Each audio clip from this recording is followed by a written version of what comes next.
Hello everyone, welcome back to my channel. मैंने आपको chapter 1 chapter 2 last video में कराया था। इसमें आज पार्ट 3 कराएंगे हम चैप्टर 3 जो कि क्लास 6 का है, आरंभिक नगर।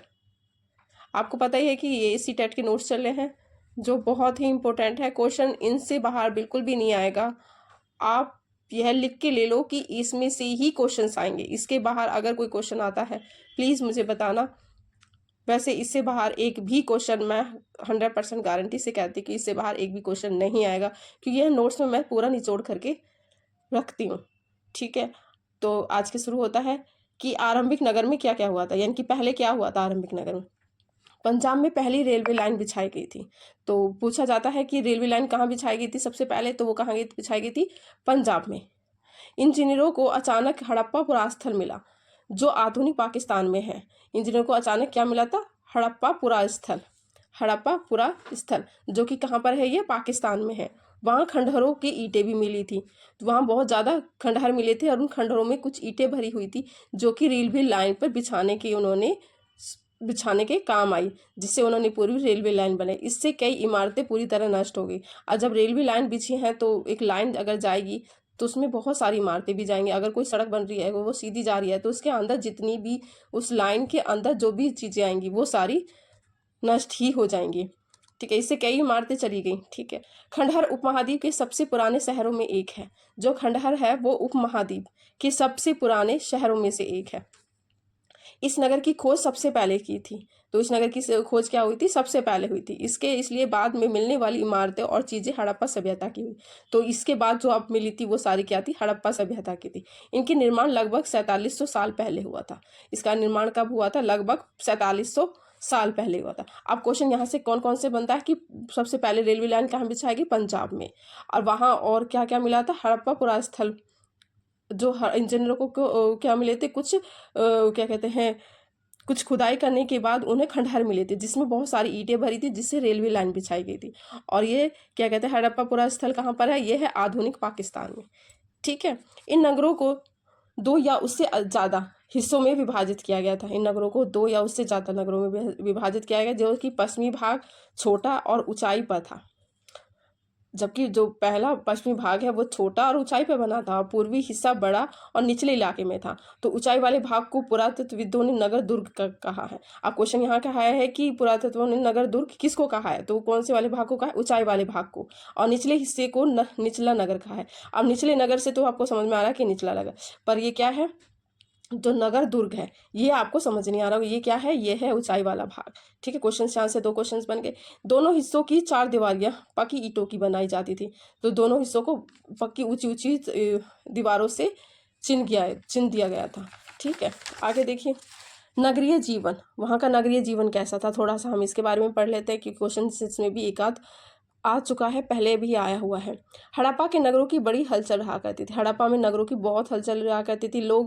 यहाँ के लोग खास इमारतें बनाने की योजना में जुटे रहते थे। वहाँ के लोग ये सोचते रहते थे कि कैसी इमारतें बने। आपको भी पता, उस टाइम की जो इमारतें हैं वो ऐसी इमारतें बनती थी कि जो आज तक भी मजबूत और टिकाऊ हैं, उन्हें तोड़ना बहुत मुश्किल हो जाता है। जो यहाँ के शासक है वो ही इन इमारतों के बनाने की योजना में लगे रहते थे। ये शासक दूर दूर से धातुओं को मंगवाकर अपने पास रखते थे।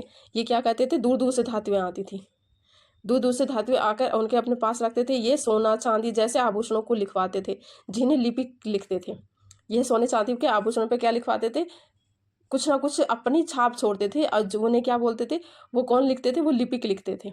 पुरातत्वविदों को जो चीज़ें मिली है उनमें अधिकतर पत्थर, शंख, तांबे, कांसे, सोने, चांदी की धातुओं से बनाई गई थी। पुरातत्व की जो चीज़ें मिली है वो क्या थी? ज़्यादातर शंख मीन्स जो कि बहुमूल्य चीज़ें ही मिली हैं उनको। यहाँ सबसे आकर्षक वस्तुओं में मन की बाँट और फलक है। सबसे आकर्षक वस्तुएं कहाँ कौन सी हैं? सबसे वो क्या है? मन की बाँट और फलक। अब क्वेश्चन यहाँ से बन जाता है कि पुरातत्व को क्या चीज़ें मिली हैं? सबसे बहुमूल्य चीज़ें क्या है? तांबे, कांसे, सोने, चांदी की धातुएं। और यह सबसे आकर्षक वस्तुएं कौन सी हैं? जो मन के होता है और बाट होती है, फलक होती है। हड़प्पा सभ्यता के लोग पत्थरों की मोहरें बनाते थे। सोने चांदी की मोहरें बनती है, उस टाइम पे पत्थर ही इतना बहुमूल्य था कि वो पत्थर की मोहरें बनाते थे। इन आयतकार मोहरों पर जानवरों के चित्र बने होते थे। अब ये आयतकार की तरह होती थी। चारों ओर जो होती है उन पे जानवरों के चित्र बने होते हैं। ये लोग काले रंग से डिजाइन किए हुए खूबसूरत लाल मिट्टी के बर्तन बनाते थे। ये जो मिट्टी के बर्तन बनाते थे वो काले रंग से डिजाइन की हुई एक अच्छी कारीगरी के साथ प्रस्तुत करते थे। मेहरगढ़ में कपास की खेती होती थी। अब वो क्वेश्चन यहाँ से आया कि कपास की खेती कहाँ हुई थी सबसे पहले, तो वो कहाँ हुई थी, मेहरगढ़ में। मोहनजोदड़ो से कपड़े के टुकड़े के अवशेष मिले, चांदी के फूलदान के ढक्कन तथा कुछ अन्य तांबे की वस्तुओं से चिपके मिले थे। तो वहाँ पर क्या मिले थे, कुछ कपड़े मिले थे मोहनजोदड़ो के, और कुछ चांदी के फूलदान से ढक्कन तथा कुछ अन्य तांबे की वस्तुओं से चिपके मिले थे। पकी मिट्टी तथा फेंस से बनी तकलियाँ सूत कताई का संकेत भी यही देती है कि वहाँ पर ये चीज़ें मिली थी। ओके, अब फेंस क्या होता है, फेंस के बारे में पढ़ते हैं। फेंस क्या होता है, फेंस होता है पत्थर और शंख प्राकृतिक तौर पर पाए जाते हैं। फेंस क्या होता है, एक पत्थर या शंख को बोलते हैं जो प्राकृतिक तौर पर पाए जाते हैं, लेकिन फेंस को कृत्रिम रूप से तैयार किया जाता है। पत्थर और शंख तो मिल ही जाते हैं, पर फेंस को अपनी कृत्रिम रूप से तैयार करते थे। बालू या स्फटिक पत्थरों के चूर्ण को गोंद में मिलाकर उनसे वस्तुएं बनाई जाती थी। अब बालू लेके और या स्फटिक पत्थरों का चूर्ण बना के उनसे मिलाकर वस्तुएं बनाई जाती, जिसके बाद उन वस्तुओं पर एक चिकनी परत चढ़ाई जाती थी। इस चिकनी परत के रंग प्राय नीले या हल्के समुद्री हरे होते थे। ये फेंस से मनके, चूड़ियाँ, बाले और छोटे बर्तन बनाए जाते थे। अभी बताओ फेंस कैसे बनता है। फेंस बनता है बालू या स्फटिक पत्थरों के चूर्ण को गोंद में मिलाकर उससे ही वस्तुएं बनती थी, जो कि फेंस कहलाती थी। फेंस से क्या बनते थे, मनके बनता था, चूड़ियाँ बनती थी, बाले बनता था, छोटे बर्तन बनाए जाते थे। कच्चे माल की खोज। अब यहाँ क्वेश्चन आता है कि कच्चे माल की खोज क्या है। सबसे पहले कच्चे माल में कपास आया था। ठीक है, कच्चे माल उन पदार्थों को कहते थे जो प्राकृतिक द्वारा या किसान या पशुपालक उनका उत्पादन करते थे। अब कच्चे माल उन, आपको पता है कच्चा माल क्या होता है, जो कि हमें नेचुरली मिला हुआ होता है। कुछ होता है कि जो हम खुद मिल बनाते हैं, और कुछ होता है जो नेचुरली मिला होता है, जिसमें अभी पूरी तरह वो तैयार नहीं होता, पर उसे यूज़ करने के बाद उसे ही पक्का माल बोलता था। कच्चा माल प्राकृतिक तौर पे मिलता था और उनका किसान या पशुपालक उनका उत्पादन करते थे। जैसे लकड़ी हो गई, धातु के अयस्क प्राकृतिक रूप से ही उपलब्ध कच्चे माल हैं। इनसे कई चीज़ें बनाई जाती थी। पहला कच्चा माल वहाँ का कपास था। अब क्वेश्चन आ रहा है कि कपास की खेती कहाँ होती थी, मेहरगढ़ में, और यह क्या कहते हैं, यह है प्राकृतिक का सबसे पहला कच्चा माल। ठीक है, अब कपास से ही आपको पता है कपड़े बनते हैं, उससे ही कताई बुनाई करके कपड़ा तैयार किया जाता था। हड़प्पा के लोगों को कई चीज़ें वहीं मिली, परंतु लोहा, तांबा, चांदी आदि बहुमूल्य पत्थरों जैसे पदार्थों का आयात करते थे। कच्चा माल तो वहीं मिला था, पर उन्हें जो बहुमूल्य चीज़ें थी वो दूसरे देशों, दूर दूर देशों से उन्हें मंगवाना पड़ता था और उसका यूज़ करना। हड़प्पा के लोग तांबे का आयात राजस्थान से करते थे, राजस्थान से। सोने का आयात वो कर्नाटक से करते थे। बहुमूल्य पत्थर गुजरात, ईरान और अफगानिस्तान से करते थे। ठीक है, ऐसे ही वो लोग जो बहुमूल्य चीज़ें उनका आयात करते थे। गुजरात में हड़प्पा कालीन नगर का सूक्ष्म, गुजरात में क्या हुआ था, हड़प्पा कालीन नगर का सूक्ष्म निरीक्षण कैसे हुआ था, यानी कि वहाँ पर क्या क्या इन्वेंट किया गया था। कच्छ के इलाके में खदीर बैत के किनारे धोलावीरा नगर बसा था। अब यहाँ पूछा है कि धोलावीरा नगर कहाँ बसा है, वो कहाँ है, खदीर बैत के किनारे, जहाँ साफ पानी और जमीन उपजाऊ भी मिलती थी। तो आपको पता है कि सबसे ज़्यादा अच्छा पानी, साफ पानी और जमीन उपजाऊ कहाँ मिलेगी, यह धोलावीरा में, जो कि कहाँ पर है, खदीर बैत के किनारे। क्वेश्चन यहाँ का पूछा गया है। धोलावीरा नगर को 3 भागों में बांटा गया था। अब गुजरात की खंबात की खाड़ी में मिलने वाली साबरमती की एक उपनदी को किनारे बसा लोथल नगर जैसे ऐसे स्थान पर बसा था जहाँ कीमती पत्थर जैसा कच्चा माल आसानी से मिल जाता था।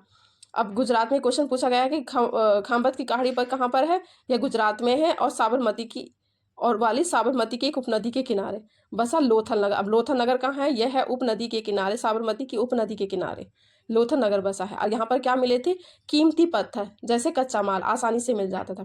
लोथल का बंदरगाह, अब लोथल नगर कहाँ है, मैंने बताया साबरमती की उपनदी के किनारे, यह कहाँ है, गुजरात में।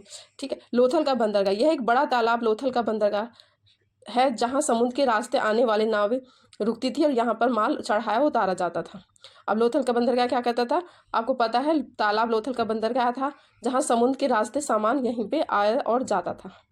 ठीक है, मुद्रा क्या होती थी, मोहर और मुद्रांकन या मोहरबंदी। मोहरों का प्रयोग सामान से भरे उन डिब्बों या थैलों को चिन्हित करने के लिए किया जाता था जिन्हें एक जगह से दूसरी जगह पर भेजा जाए। अब मोहरों का प्रयोग कहाँ से किया जाता था, एक उन डिब्बों या थैलों के चिन्हित के लिए किया जाता था, जो एक जगह से दूसरी जगह पे चला जाए, और उनके मुंह को एक गीली मिट्टी से पोत